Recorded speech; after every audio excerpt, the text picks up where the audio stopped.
Assalamualaikum warahmatullahi wabarakatuh, Sobat Rizky Al-Hafiz Channel. Kali ini saya akan membagikan kisah tentang sahabat Nabi yang bernama Abdullah bin Ja'far. Abdullah bin Ja'far bin Abi Thalib adalah sahabat Nabi Muhammad, menantu Khalifah Ali, sahabat Sayyidina Husain dan suami Sayyidah Zainab. Dia orang pertama yang lahir muslim di Habasyah yang di masa kanak-kanaknya membayat Nabi. Dia juga hadir membela Khalifah Ali dalam perang Jamal dan Siffin. Hingga masa perjanjian damai Sayyidina Hasan dengan Muawiyah, ia bersama beliau. Di masa pemerintahan Muawiyah dan Yazid, ia menerima hadiah-hadiah mereka dan tidak hadir dalam peristiwa Karbala. Tapi dua anaknya, yaitu Aun dan Muhammad, syahid pada hari Asyura. Dan sebagian anak-anaknya yang lain mati terbunuh di antara syuhada.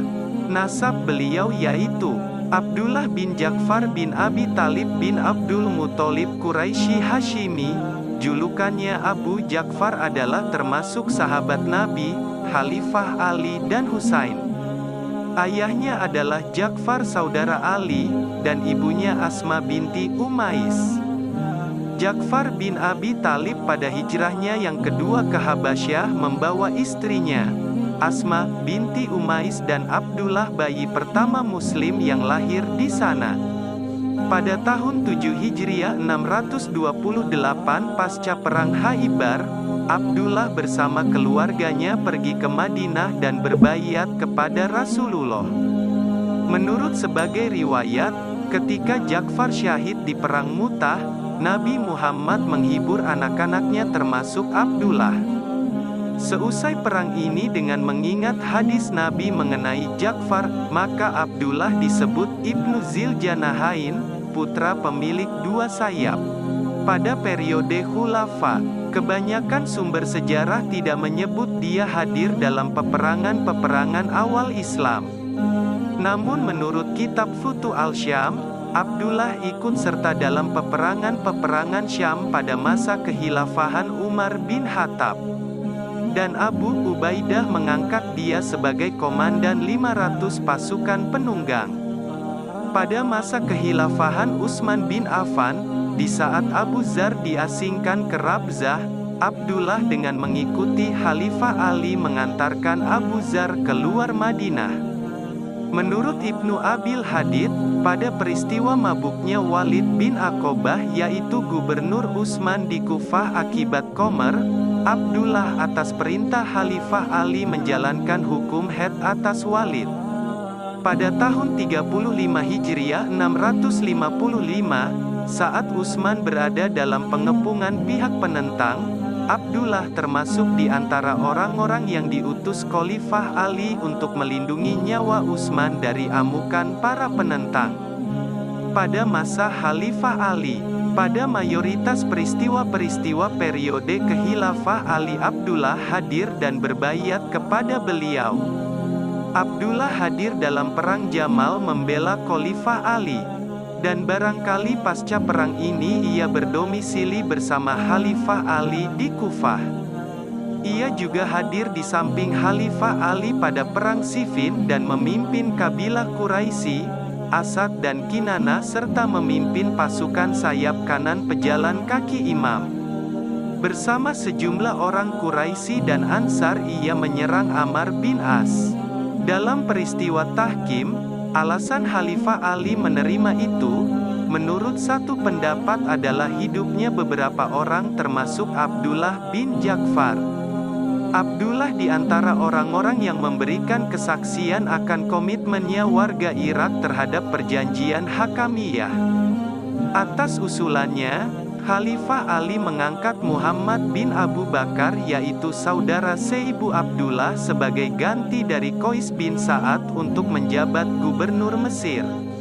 Menurut Ibnu Abil Hadid, karena Khalifah Ali ingin melarang Abdullah untuk menggunakan hartanya lantaran israf dan tabzir, maka Abdullah berserikat dengan Zubair dan Khalifah tidak lagi mencegah dia dari hartanya. Menurut Ibnu Sa'ad dan Masuti, setelah kesyahidan Khalifah Ali di tangan Ibnu Muljam, Abdullah mengkisas Ibnu Muljam. Tentu pendapat ini bertolak belakang dengan pendapat masyhur dan tidak sesuai dengan pernyataan Masuti sendiri. Al-Hasan membunuh Ibnu Muljam seperti yang telah kami sebut.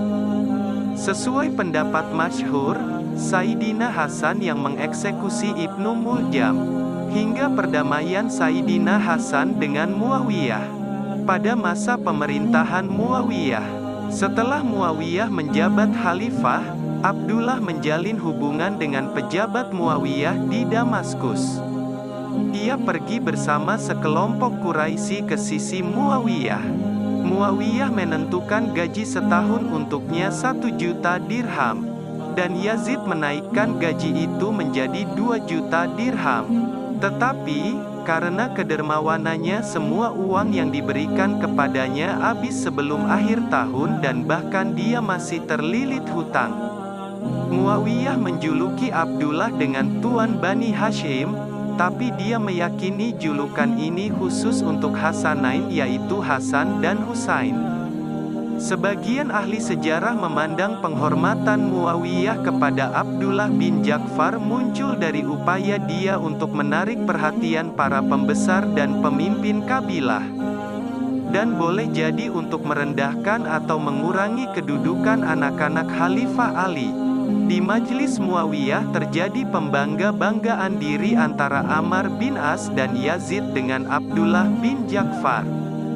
Di salah satu majelis-majelis ini, di mana Hasanain juga hadir, pernah terjadi perdebatan antara Muawiyah dan Abdullah.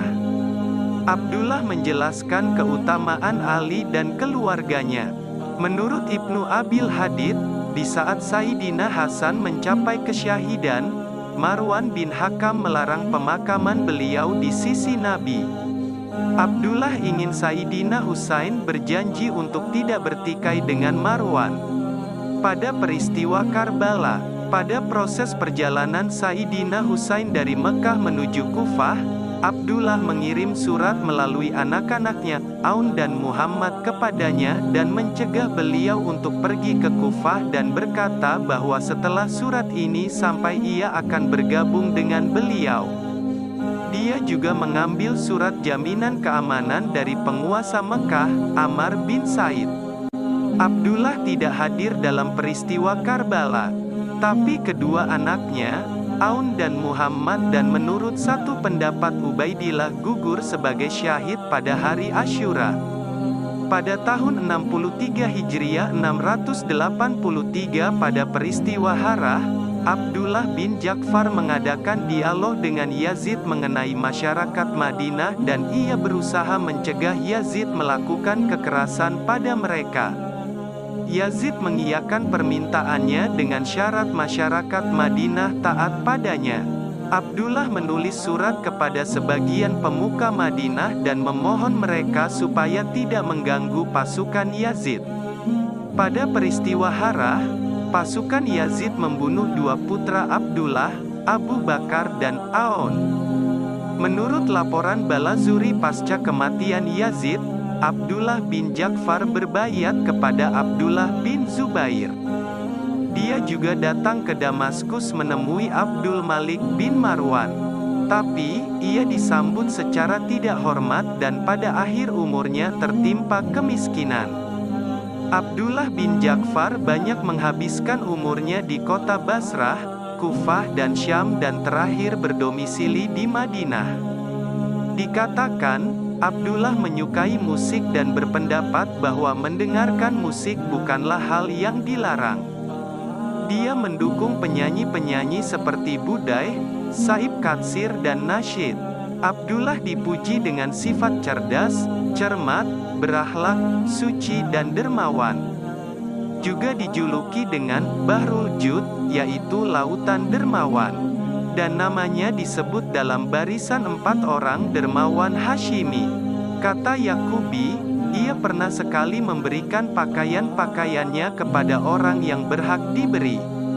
Abdullah bin Qais melantunkan syair-syair mengenai kedermawanan dan kebaikan hatinya dan terdapat juga cerita-cerita tentang kedermawanannya yang dinukilkan. Abdullah meriwayatkan hadis dari Nabi, Khalifah Ali dan ibunya, Asma binti Umais. Sebagian perawi juga meriwayatkan hadis darinya. Ia meriwayatkan hadis tentang turunnya ayat takdir dan permohonan Sayyidah Zainab untuk masuk ke dalam Ahlul Bait yang ditolak oleh Nabi. Abdullah bin Ja'far menikah dengan Zainab putri Ali bin Abi Thalib. Buah dari pernikahan ini adalah beliau mempunyai 4 putra yaitu Ali, Abbas, Aun dan Muhammad dan yang satu putri bernama Ummu Kulsum. Abdullah pada masa hidupnya Zainab juga menikah dengan Laila putri Mas'ud. Dan sepeninggal Zainab ia mengawini saudarinya, Ummu Kulsum. Mengenai kapan dan di mana Abdullah meninggal terjadi kontroversi.